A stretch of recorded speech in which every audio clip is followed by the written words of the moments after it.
Magic's color pie has become a color soup. What used to be really clear delineations most of the time has gotten muddied and mixed, and multicolor has taken over. And that's not necessarily a bad thing, but it does change the way that we play the game and the way that we build decks.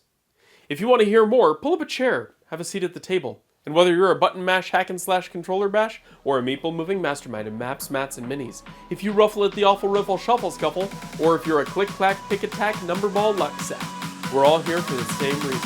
I'm Jake. Let's talk games.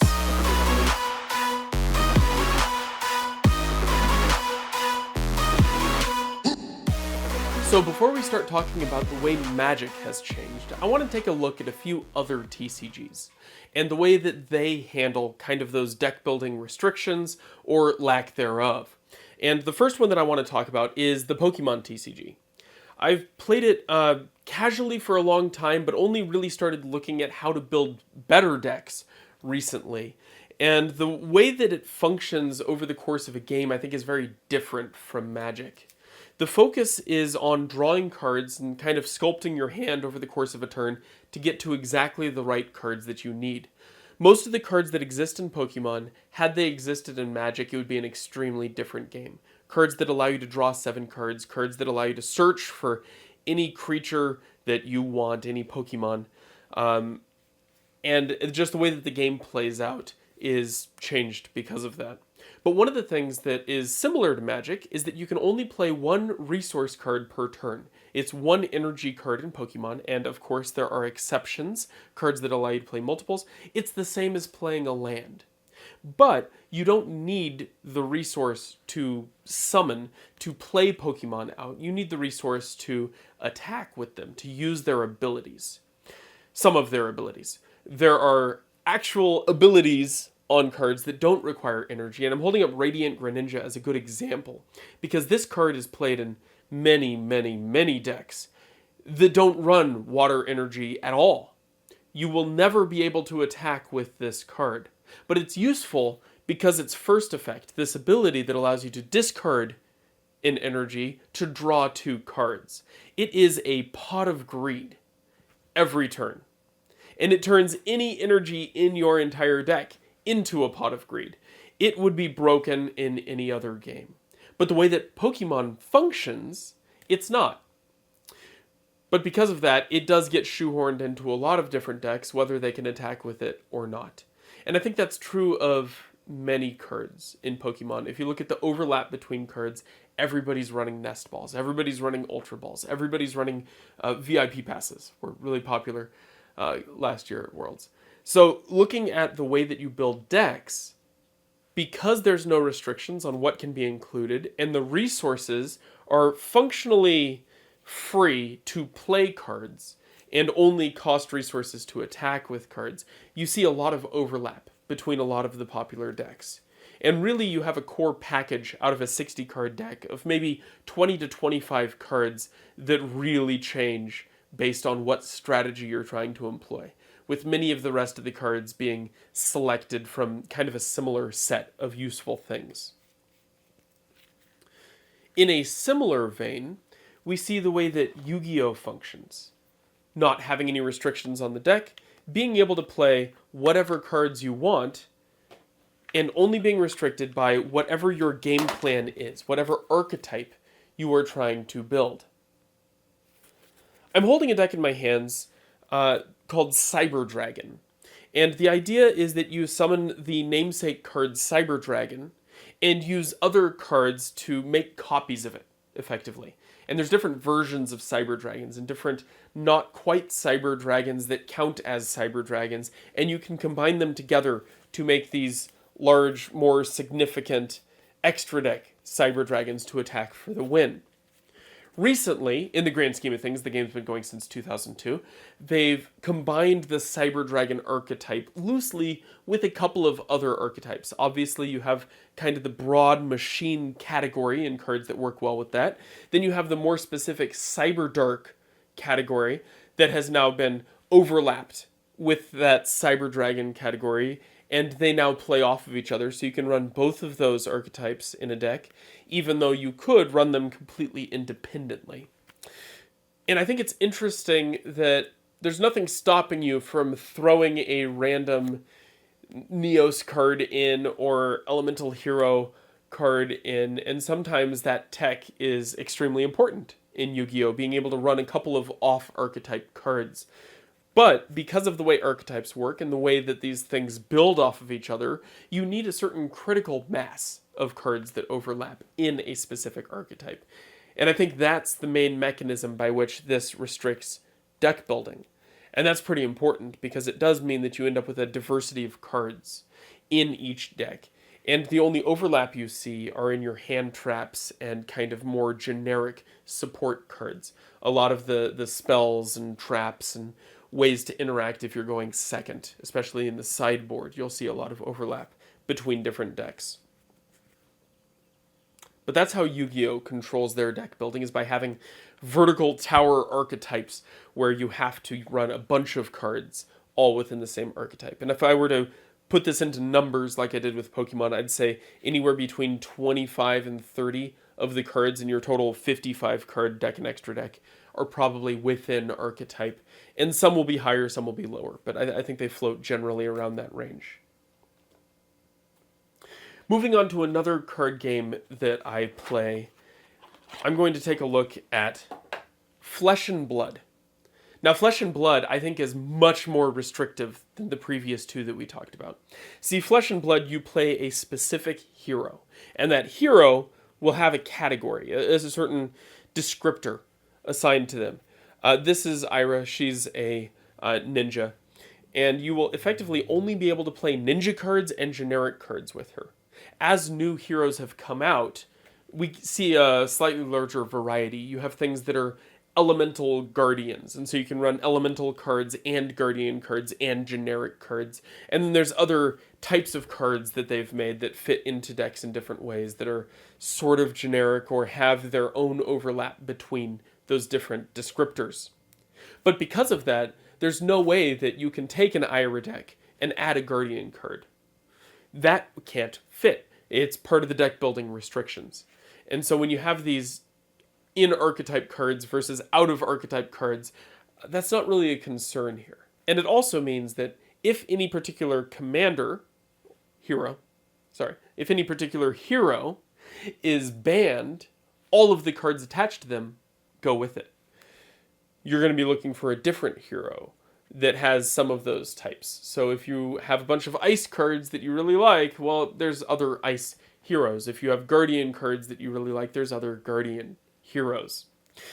And I think that's a useful way of restricting the interactions within the game to prevent anything from really spiraling out of control.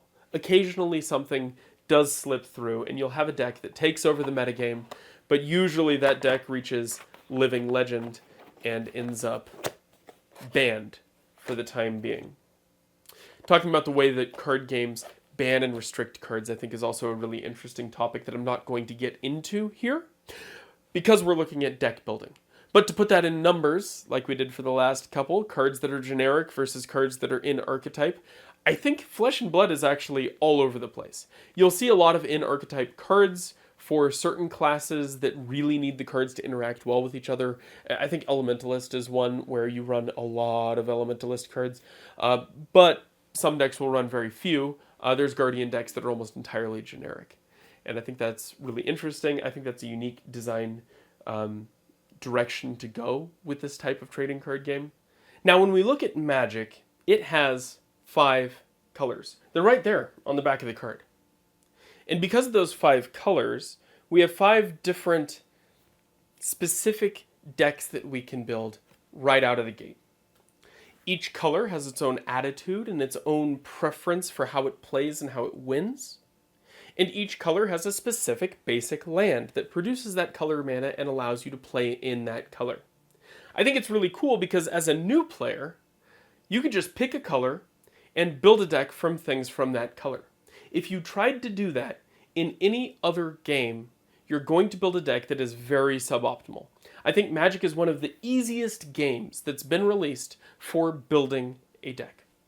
You can start just with the mana curve, just in a mono color, and have a reasonably serviceable deck that you can play at a casual table or at a commander event.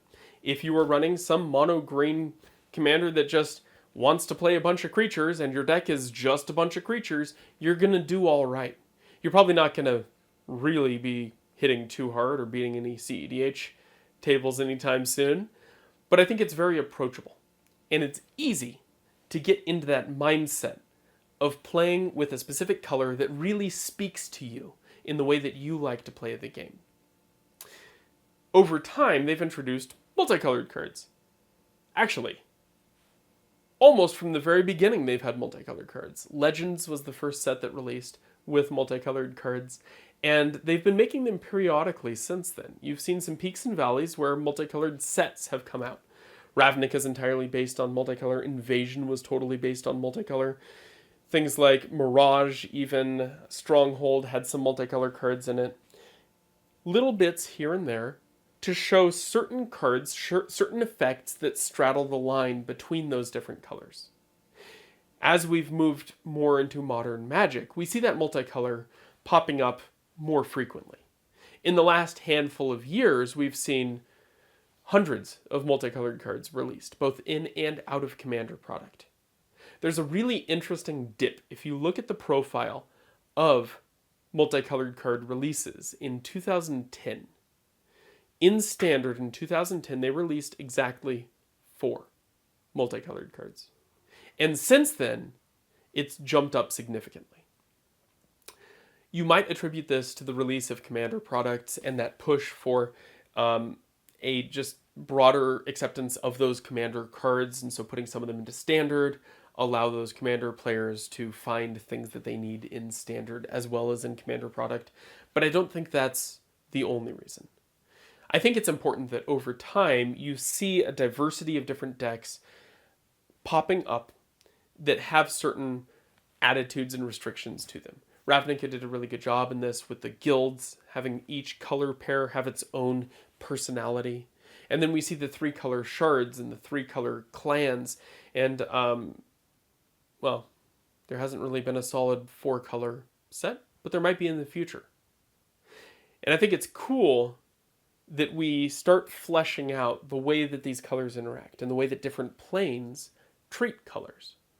Because I think that's really unique. That's something that Magic does really well, is integrating the lore and the feeling of cards in with the mechanical gameplay. And so it's really cool to see decks generated within those specific archetypes, those specific color combinations. And it's really effective at telling a story of how different parts of the game are interacting. So something that comes to mind for me, moving forward with Magic the Gathering, is what can you do to encourage fewer colors in decks? With Modern Horizons 3, coming very quickly here, we see a few different cards that are hinting at a different angle of handling those multicolored cards. One of them is Null Elemental Blast. It's a card that's really interesting to me, and I think is going to cause a shakeup, especially if this is a sign of things to come. Null Elemental Blast is an instant that hates multicolored spells. It counters and destroys, and it costs a single colorless mana. This means you need to produce colorless mana in order to cast it. And so, naturally, this looks like an Eldrazi card. This looks like something that you run in that colorless deck. But I think it's something that's useful in almost every deck. And the more cards that they print that punish you for running an extremely diverse mana base, I would love to see more things like Blood Moon. And as much as that is a rough card to play against, I think that there's a lot of decks that lean very heavily on non-basic lands and need a lot of different colors in order to succeed. The more cards we have that are answers to that without being extremely overbearing, I think the better off we're going to be. I think having that option of running decks with fewer colors, running more streamlined, specific decks, is going to be a boon for the overall game as a whole. And the more things we see, like Null Elemental Blast, moving forward, I think the more interesting deck building is going to become. So in closing, Magic's colors aren't at risk. We see a lot of cards being released that bleed specific color abilities into other archetypes. We see cards that straddle the line between different colors in weird ways, but it's all in service of making Magic a better game, a more interesting game, and something that's engaging, so that anybody who wants to pick up a deck and play can find the deck that's right for them, can find the combination of colors and the combination of cards that really speaks to them on a lore and mechanics level. And I think that's really cool. I'm excited to see what's coming down the line. I'm excited to see what they can do to restrict the number of colors that are effective or expand them and continue to create this shifting environment that makes Magic a really fun game to collect and play. It's been really nice talking to you.